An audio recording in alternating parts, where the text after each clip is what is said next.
नमस्कार, मैं प्रेम। आप देख रहे हैं एमके न्यूज इंडिया। आरजेडी प्रदेश अध्यक्ष जगदानंद प्रसाद जी हैं। इन्हीं से जानेंगे कि मोदी जी कह रहे हैं कि विपक्ष के पास कोई गंभीर मुद्दे नहीं है।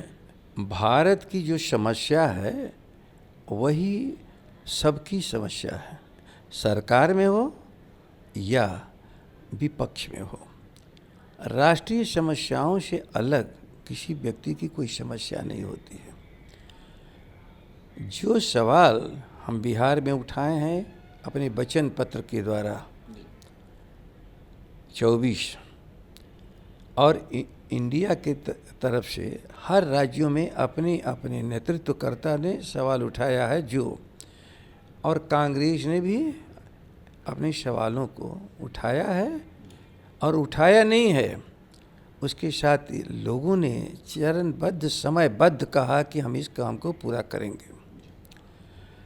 तो जो देश की समस्या है वही ना उठाया गया है। उसमें बताते कि ये समस्या नहीं है, आप क्यों उठा रहे हो। यदि हम बेरोजगारी की समस्या उठा रहे हो तो ये समस्या नहीं है। हम लोगों को सिंचाई की समस्या उठाएंगे, नहीं है। हम किसानों को न्यूनतम मूल्य देने की और स्वामीनाथन कमीशन के आधार पर मूल्य तय करने की बात उठाती है, तो क्या यह समस्या नहीं है। हम अच्छे स्वास्थ्य के लिए दवाई की बात का कमिटमेंट हम कर रहे हैं लोगों के सामने, तो क्या यह समस्या नहीं है। दुनिया में सबसे भूखा राष्ट्र भारत हो गया है। जब हम इस बात को कहते हैं तो दुनिया के जितने भी जानकार हैं, अर्थव्यवस्था के जानकार, वो बताते हैं कि 14 में भारत 54वें नंबर का राष्ट्र था, आज 114वें नंबर पर चला गया है। इस मुद्दा को यदि हम उठाते हैं तो एक गलत मुद्दा है क्या। यदि हम कहते हैं कि हम भूखे लोगों को 10 किलो अनाज देंगे, तो मुद्दा ही नहीं बताते, उसका हल भी हम बताते हैं। हम लोगों से कहते हैं कि 1 लाख प्रति वर्ष हम हर महिलाओं को देंगे, तो क्या यह मुद्दा गलत है। हम उठा ही नहीं रहे हैं, उसका हल भी बता रहे हैं। इसलिए केवल मुद्दा उठा देना भी कोई मुद्दे नहीं होते हैं। क्योंकि हम कल एक रिस्पॉन्सिबल गवर्नमेंट यदि चलाएंगे तो हमें बताना भी पड़ेगा इन्होंने नहीं किया, जनता के साथ धोखाधड़ी की, जनता इनकी निगाह में हाई नहीं है। केवल अडानी अंबानी के सिवा किसी को समझते ही नहीं। अरबपतियों को हम खरबपति और खरबपतियों को दुनिया में शीर्ष पर पहुंचा दें, ये इनके एजेंडा का हिस्सा है। लेकिन रोटी के भाव में जनता जो तरस रही है, केवल बता दें 5 किलो अनाज से कोई परिवार चल सकता है क्या। किसको धोखाधड़ी कर रहे हो। और भारत सरकार, मनमोहन सिंह की देन सरकार, जिसमें हम लोग भी शामिल थे, उसमें राइट टू फूड का हम लोगों ने कहा था कि भोजन सबको मिले, यह हमारी एक संवैधानिक अब जिम्मेवारी है, संवैधानिक जिम्मेवारी। सस्ते गल्ले की दुकान से अनेक तरह की योजनाएं चला करके अनाथों को, अपाहिजों को, विधवाओं को, अपंगों को अलग से, और इसके बाद सस्ती दर पर सबको दिया जाता था। तो एक बात समझना होगा, मुद्दा विहीन ये है इसलिए क्योंकि 2 करोड़ का सवाल उठ रहा है देश में, और विपक्ष इस बात का जनता की तरफ से सवालों को पूछ रहा है। तो आप कह रहे हो गाली दे रहे हैं, ये गाली हुआ। जब आपने कहा था कि हम 15 लाख काला धन वापस जब विदेश से लाएंगे तो 15 लाख हम हर घर वाले को देंगे, आप तो कागज़ दिखा रहे थे, ये सब की सूचना हमारे पास है। तो इसका काला धन वालों से केवल चंदा ही लेते रहे हो, चंदा ही। आपने तो भ्रष्टाचार को संस्थागत भ्रष्टाचार बना दिया, कानून का स्वरूप दे दिया और कहा कि आप 2 पैसा और बाकी जितना जुर्म करना हो करो, हम इसको इलेक्शन फंड हम अपना हुआ पूरे देश में जो पैसे आए उसका 60 से 70% इनके पास ही क्यों गए? वो चंदा है? नहीं, वो सरकार को अप्रोक्ष रूप में दिया हुआ घूस है। ऐसे लोगों ने दिया है जो अपराध करते थे। हम जब इसको उठाते हैं तो गाली गलौज तो नहीं है ये, इसलिए इनके पास कुछ कहने के लिए नहीं बचा है। अब रोना धोना और ऐसे सवालों को उठा रहे हैं जिसको भारत की जनता से कोई मतलब नहीं है। हम सब इंडिया के लोग भारत को एक सशक्त राष्ट्र, गांव को मजबूत करके, गांव को मजबूत, गांधी जी के हिसाब से भारत गांव का देश है, हम गांव को मजबूत करेंगे, भारत मजबूत होगा। कांग्रेस के मैनिफेस्टो में कहा गया है कि मुस्लिम समाज को बढ़ावा दिया जा रहा है।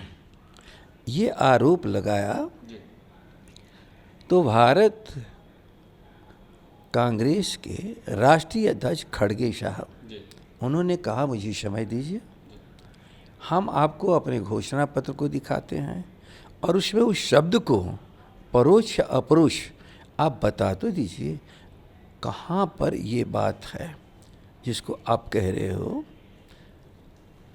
कि मुस्लिम लीग के शब्दों को आप घोषणा पत्र में शामिल किए हो। तो ये अपने हो सकता है समय नहीं देते, अपने दल के लोगों को एक प्रतिनिधिमंडल बना देते और वह आरोप सामने लगाते और भारत की जनता देखती कि सचमुच इस घोषणा पत्र में जो लिखा हुआ शब्द है वह भारत के लिए सही नहीं है। राम सबके हैं कहने वाले, वो भी अपने सरकार बनाए, सरकार चलाए, उस समय राम मंदिर का निर्माण क्यों नहीं हुआ? भूलना नहीं चाहिए, राम, कृष्ण और शिव भारत की संस्कृति के हिस्सा है। गंगा जमुनी संस्कृति वाले भारत में कोई भी इनका विरोध नहीं करता। सोमनाथ का मंदिर उस समय बना, पुनर्स्थापना हुई और वहाँ के पुजारियों की कमजोरी के चलते वहाँ से भारत का इकट्ठा धन विदेश में चला गया था। लेकिन हम तो उस पर बहस नहीं करते और उसके आधार पर वोट हम नहीं मांगते। और यहाँ पर ये लोग भी आरोप लगाने वाले हैं कि इसमें मूर्ति आपने रखवाई मस्जिद में, ये आरोप लगाने वाले हैं कि ताला आपने खुलवाया, ये आरोप लगाने वाले हैं कि पूजा आपने शुरू कराया। अब आज कह रहे हैं हाँ जरूर, हम जोर और ताकत के बल पर किसी मस्जिद को ढा करके मंदिर बनाने के पक्षधर नहीं है। सबसे सर्वोच्च न्यायालय एक फैसला कर दिया और वहाँ केवल राम मंदिर ही नहीं बनाया बल्कि मुसलमानों के लिए भी स्थान दिया कि आप चाहो यहाँ जो बनाना चाहो बना लो। तो चाहें वो मंदिर हो मस्जिद, ये भारत की जो भी इसको मानने वाले हैं उन दोनों की व्यवस्था सर्वोच्च न्यायालय ने की। हाँ, इन्होंने ताकत का इस्तेमाल कर करके ज़रूर उसको ढाने का काम किया जिसके हम पक्षधर नहीं हैं।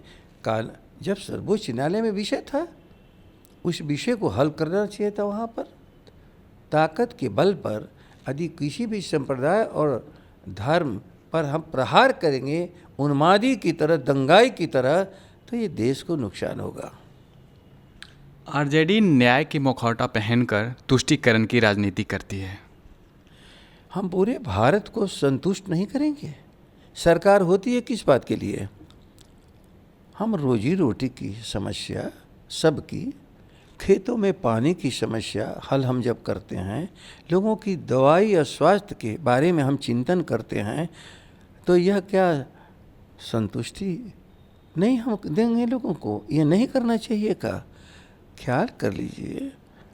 यदि हम एमएसपी लोगों को देंगे तो हम संतुष्ट नहीं करेंगे सबको, ये संतुष्ट ही करने के लिए है। और सरकारें होती हैं जनता को संतुष्ट करने के लिए। हम हिंदू मुसलमान में विभेद नहीं करते। भारत की संपूर्ण जनता, हमारी रिस्पॉन्सिबिलिटी है भारत की सरकार चलाने वाले के जिम्मे, और बिहार की 12.5 करोड़ जनता की जिम्मेवारी राजद संभालने के लिए तैयार है, हम संतुष्ट उनको करेंगे, क्यों नहीं संतुष्ट हम करेंगे। लेकिन इनका क्या मतलब था, तुष्टीकरण की बात हम लोग को समझ में नहीं आता।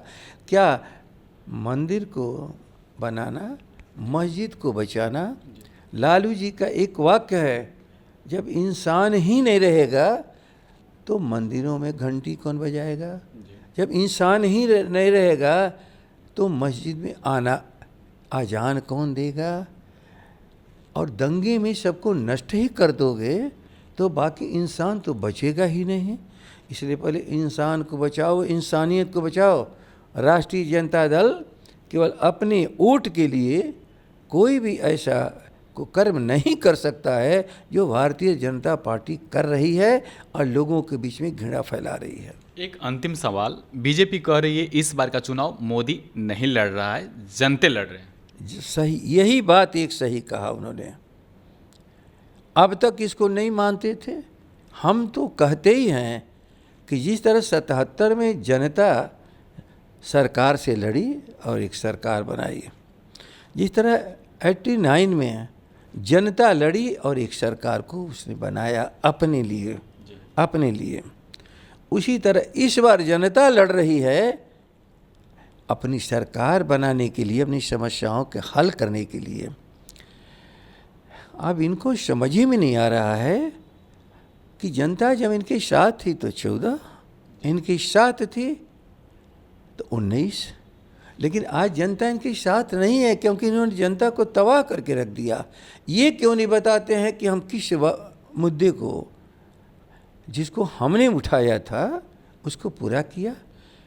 हम लोग तो मुद्दे उठाए एक छोटे पैमाने पर बिहार में, और तेजस्वी ने जो कर दिया उस चमत्कार से आज भारत उस चमत्कार को आज स्वीकार कर रहा है, और भारत की जनता स्वीकार कर रही है कि बिहार में इस नौजवान ने जो कर दिखाया वो अपने आप में अद्भुत है।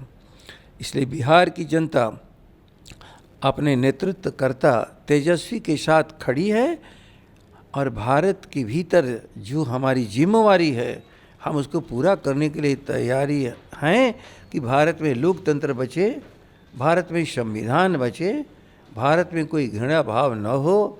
ये राष्ट्र सबका है, और केवल राष्ट्र में द्रोह पैदा करके, गंगा जमुनी संस्कृति में अलगाव करके इस भारत राष्ट्र को नहीं चलाया जा सकता।